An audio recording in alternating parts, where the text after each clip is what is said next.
How's it going out there? Welcome, welcome. Vinyl community. The vinyl word with Howlin' Blinds. Saturday night, and I ain't got no money. I ain't got no honey. I got some money, but I just got paid. Blah blah blah. Anyway, Sam Cooke. It's 10:22. I want to do another video. I'll probably do a couple here in the next few minutes. I've rearranged my vinyl collection, put everything in alphabetical order. On the first two rows, which is the majority, that's my pop, rock, country, blues. I got another shelf that's almost full.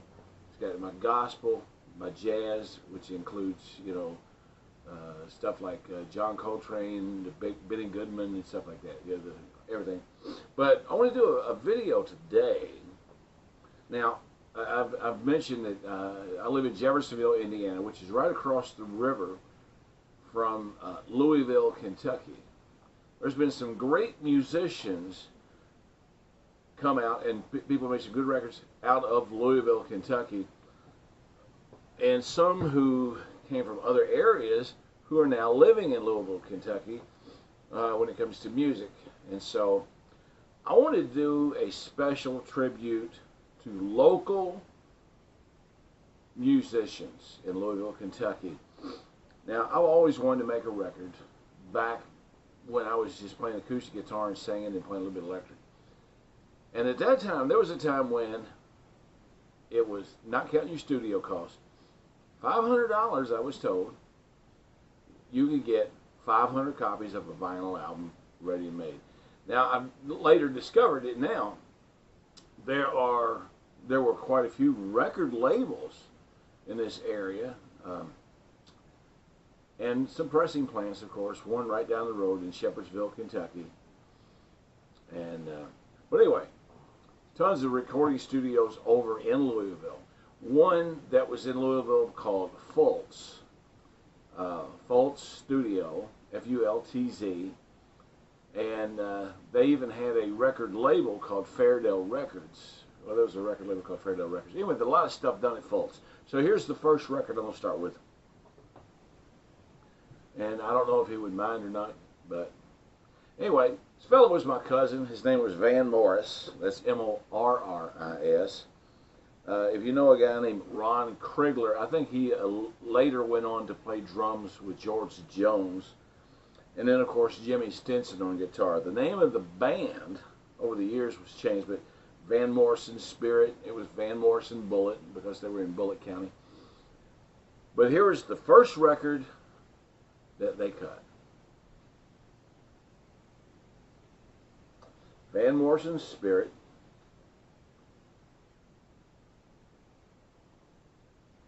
Now, Van is my age. I'll be 61 in the end of this month, and he'll be 61 in December. But this was back a long time ago, in the 70s. Now, they did cover songs like Lonely Teardrops, Sultans of Swing, Walk Through This World With Me, Teddy Bear, Pretty Woman and Only You, Think We're Alone Now, C'est La Vie, a song called K. Now, this was I can't remember his name now. Wrote K, and it's a great song, but their version is unbelievable. My cousin, and I'm not just saying that. They talk about Fort Campbell, Kentucky, in that song. Anyway, Summer Rain, still the same, and Rainy Night in Georgia. So, and this was on the Derby City label. I'll have to look it up and do some research. I'll find out exactly where it was pressed. Anyway, now here's another one. I bought it at a yard sale many, many years ago. The cover's in crappy shape. It's obviously a test pressing. And it just says Marcus on it. Like I said, and it's a white label. But I remember I found this. It was like at a yard sale for 50 cents or something like that. And let's see. I'll do some research on this and find out where it was pressed. Anyway, interesting story. Many years later, with my band Blues Sound, I had a guitar player by the name of Butch Stoltz. And I was over at his house one day, and I saw this down there, and I said, is that what I think it is? He goes, well, I said, does it say Marcus? He goes, yeah. He played on this record. So, now, fast forward. Radio station in Louisville, Kentucky. It still exists today. Classic rock, WLRS. At that time, it was 102 LRS. And there were lots of great bands in the area. You can look these up on Discogs. This is the LRS 102 homemade album. With the local artists like Will Carey, Earth Rising, Rocky West Band, Juggernaut Jug, I don't know why I get it. Juggernaut Jug Band, a band called Country Folk, Cliff Simmons, Bobo, Steve McNichol. You ever heard of the group called the Rugbies? Steve McNichol from the Rugbies. Somebody named Rachel, Puddinfoot, Seesaw, and a group called Warning. So this was pressed at Masterphonics, I do believe. But you can look this up on Discogs. There's only one pressing of it, mostly sold in the area. But some of these, some of them you can pick up on eBay from other parts of the country. Anyway, this is LRS Homemade Album Volume 1. The next year, it was such a great success that the next year they did a Volume 2. Here it is, LRS 102 Homemade Album Volume 2. And they utilized full studio also. Bands on here, Southern Star, High Talkin', Austin, Gary Meeks. Does that name sound familiar? Red Beans and Rice, Middle Earth, Passenger, Cold Creek, Mark Kinnaman, White Elephant, and Kessler's Friends. And there's some really good stuff in here. I believe this was also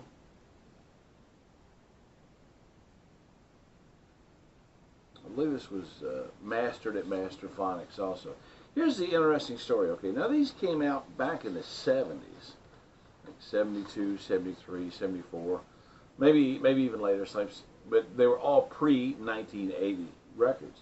I found this at a flea market for $7, and it was still sealed up.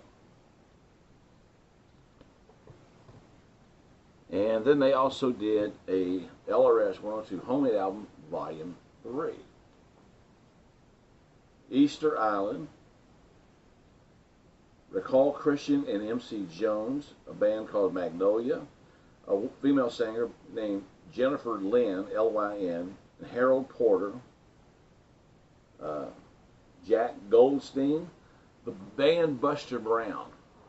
Buster Brown was a kick-ass band back in the day, and the drummer for them was a guy named Steve Holmes. I had the privilege of having Steve Holmes sit in on drums in my band many times. Super nice guy. He plays with Greg Martin sometimes. He was with a country singer many years ago. Steve Holmes, a great drummer, one of the best drummers. I met him at a jam at Stevie Ray's Blues Bar in Louisville many years ago. Midnight Journey, Argonne, and Mark Kinnaman again with a song called I Love Louisville.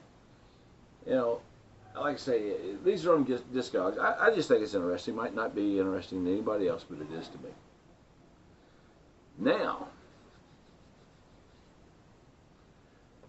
a fellow who used to play guitar, actually he played guitar on the Son of a Sailor album with Jimmy Buffett, wrote many a great songs. He wrote a couple songs for Delbert McClinton. Ricky Nelson recorded one of them. A lot of his stuff. Crystal Gale did one of his songs. But he also had a solo clear, and I had the privilege of jamming with this man many times before he passed away. Oh, gee whiz, maybe 8 years ago, 7 years ago. Tim Krekel. This was his very first solo album. If you ever heard of Tim Krekel, at least say something. Crazy You, Crazy Me, Hold the Phone. He wrote all but one song on this album, and I found this recently for $7.50 at a indoor flea market, sealed up. Now you can get these on eBay for as little as $3 or $4.95, open and played. It was on the Capricorn record label. Just go on YouTube, type in Tim Krekel. Love his music. Super, super nice guy. I got to jam with him a couple times locally before he passed away. But Tim Krekel. Then the second vinyl, and if you go to timkrekel.com and look at these discography, you'll find some other stuff. Now only three LPs of his work exist on vinyl. Then he teamed up with a group called the Sluggers, Willis Bailey, Tom Comet, and Tim Krekel, of course, with Terry Manning, Lonnie Mack, Warner Hodges, and Andrew Love, and Dave Sutherland on this album. And this was on the Artis label, 1986. It was mastered at Masterphonics, no, at Masterdisc, I'm sorry, I'll take it back. 1986, mastered by at Masterdisc by Bob Ludwig. It's a very 80s sounding album. A lot like some of the stuff Tim does is really, really good on here, but very 80s. But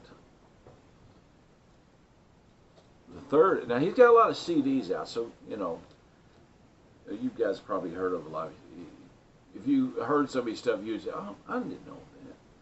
Now, the third and final record that he recorded was an Italian label called Appaloosa, and it took me forever to get this on eBay. There's quite a few copies of this on there. This was brand new also, even though the album came out probably, it was in the 80s. No, 92. It says 92.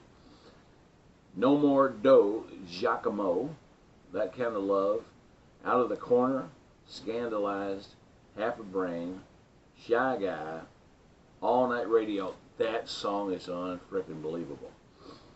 Take a Ride, Changing of the Guard, You Got Me Burning. This is on and it was recorded and mixed at Odyssey Studios in Nashville, Tennessee. And the engineer was Bob Wright. So, but it was a Italian record label. Now, they did issue this on CD, and the All Night Radio, a little different version on the CD than on here. I'll give you a little hint. He sang and he says, "Where were you?" I think on Saturday night, up in my listening to you. Where were you when the lights went out? Up in my room, listening to Twist and Shout. He give you a rough idea. There's a song you got to find. It's called Wilson Pickett by Tim Krekel. Wilson Pickett, where he was buried in the graveyard behind Tim's house. And oh, you got to hear that song. Beautiful song. Tim Krekel, Wilson Pickett. So, that was the third Tim Krekel album. Now, at this one jam I used to go to, there were a lot of folks that hung out there. John Bogard, who's been in so many bands and played all over the place, from Louisville, Kentucky, of course. John Bogard, Liam Cutchins, Steve,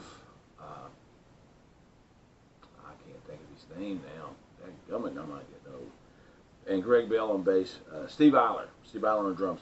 Now, I met these guys at a little club on Frankfort Avenue many, many years ago when I started going down and just saying, hey, it's time for me to get out and play some music. And but they had a band at one time called Jefferson Freeway, Full Throttle. Song like Cars, Full Throttle, Make It Burn. I can't find the words. Song John Bedard wrote called Beaujolais. When I've played this with him many times, and he was in my band for about 6 months. And Straight Shooter, Tell Me Why, Money, Where Does It Go, Roll Off into Louisville, High School, and Mutual Interest. Now, there's a fellow, a friend of mine, his name is Jeff Garnes. He's a fiddle player. He used to play with Steve Warner. Maybe you heard of him. Anyway, he's playing fiddle on this, and he's from right around here. And I'm going to get him to play some fiddle on the Tuna Manor or some Manley. Great bluegrass guy. Okay, this is, I have to look this up on Discogs. I'm going to find out everything about this. Jefferson Freeway, Full Throttle. Now, Watterson Expressway, at one time was called Jefferson Freeway. So now,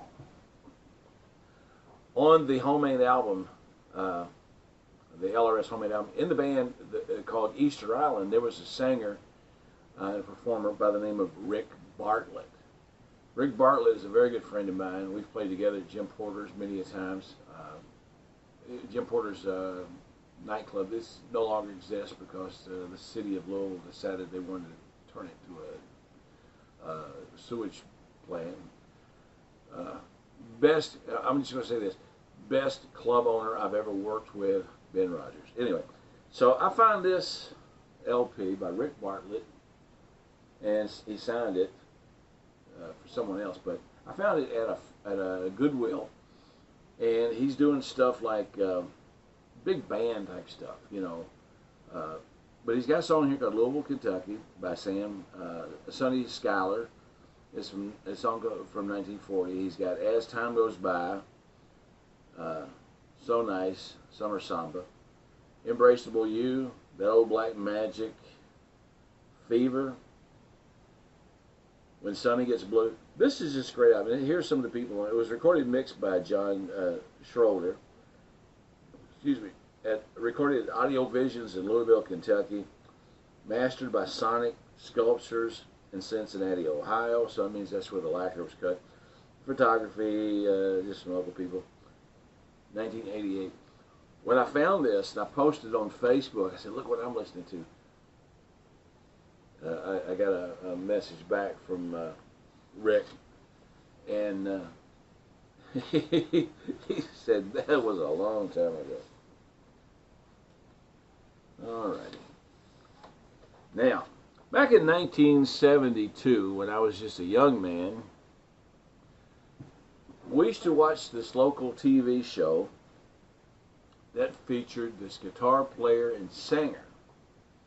He was from West Virginia, traveled all over the place, and made, I think he was signed to at least 7 different record labels, maybe more. He was in Fraternity. He was on 20th Century Fox for an album. He was on Warner Brothers. He was on Atlantic Records. He was on Columbia. You know, fantastic voice. 5-octave voice, he told me. A fellow by the name of Mr. Turley Richards. Used to watch his TV show back in the 70s. There's a song on this album. It's a Staple Singer song. This is a Warner Brothers song called "I Heard the Voice of Jesus." And when I posted this up, Turley and I started talking, and he said, "Give me a call and I'll tell you the story." If you buy his book, and this is not a plug for his book, but if you buy his book called Blindsided, that story and many more in there. You need to get a copy. Anyway, love minus here. Just look up Turley Richards on YouTube. Listen to some of his music, and you'll be doing what I'm doing now. I found this for like 75 cents. It says 99 cents, but I got a discount. And I'll tell you, you know, I'm going to get more of him. He's got his stuff available too, but he's still out playing music. He's coming to go. Actually, matter of fact, I hope he said he's going to come out to my show October 28th and hear us and possibly get up and do some singing. This guy is phenomenal. He recorded this album in, let's see what year, I think it was 79 if I'm not mistaken, called Turley Richard's Therefew. Now I know what Therefew means, but you get his book and you'll find out. Great record. This is on the Atlantic record label. Mickey Fleetwood playing drums on a couple songs. And I found this new, well, it was used, but never opened on eBay for $9. And it's SP, so that means it was pressed at Specialty Records. Yeah, 79. So in 79, Turley Richards produced this album himself. Great record. I'm trying to get him to produce one for me. And but anyway, you know, and I know every little town and city has their own local musicians that have gone to local fame, and some who've gone to higher fame. And but these are just a few that I've got. I love records. I love everything about records. I love being in the recording studio and recording the songs. I love being in the and I've done some of this. I've done some disc cutting many years ago on my own home, disc cutter. And but just watching that being done, watching the plating, and then the record pressing itself, the assembly. Crosley Records are going to open up, because they're out of Louisville, Kentucky, by the way. Crosley, the record player people, and they're finally making a couple decent turntables. But anyway, they're getting ready to open up a pressing plant in Louisville, Kentucky, and as much as I'd like to retire next year, I wouldn't mind working in a record pressing plant and retiring when I'm about 80 or 90. I just love every aspect of records, and I just want to say thank you, Michael Fremer, for explaining what the squiggly and the words and stuff in the dead wax vinyl means. And I wish they'd bring back the TV show on HBO called Vinyl. Explain what I've discovered. Explains a lot of that show, even though it was sort of fictitious, but based on fact on a little way. How, let's say you got a record and you recorded it, and Capitol releases it. Well, it may be pressed at some independent pressing plants, and some of them may be pressed at Capitol plants. Some of them may be pressed at RCA plants. Some of them may be pressed at Columbia. You don't know. But I'll just say this. I don't want to get too political, but back in the 60s and 70s, there were over 200-something record pressing plants in this country, and everything was fine. Now we got all this turmoil and trouble, and there's only, 22 record pressing plants. We want to solve this country's problems. We need to get more record pressing plants up and running in this country. Anyway, the Vinyl Word with Howlin' Blind. Just some of my local stuff here. There's more I want to get. I'm going to get all of Turley's stuff. I would love it if you're listening and you're associated with Tim Kreckling. Anyway, if somehow we could get all his CDs re-released on vinyl, they would sell like hotcakes. So check out Turley Richards. Check out Tim Kreckle. Some of those other, Rick Bartlett. He's on YouTube, and just want to say this is local Louisville, Indiana music, and just the history. There's so much history here. So, and I know it's in your town. Let's see some of the records, if you got any, of some of the local music in your area. Vinyl Word with Howlin' Blind saying thank you, and I got some more stuff I'm going to do here, up probably within the next few minutes or so, hopefully.